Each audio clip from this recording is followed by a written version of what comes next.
নভেম্বরের প্রথম দিনেই রাজধানীতে ৩২ মিলিমিটার বৃষ্টির রেকর্ড হয়েছে বলে জানিয়েছে আবহাওয়াবিদ আবুল কালাম মল্লিক। দেশের পশ্চিমাঞ্চলে লঘু চাপের কারণে হালকা থেকে ভারী বৃষ্টিপাত হয়েছে দেশ জুড়েই।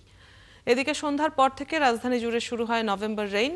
নগরের কিছু কিছু জায়গায় দেখা যায় সাময়িক সাধারণ যানজট ও জলজট।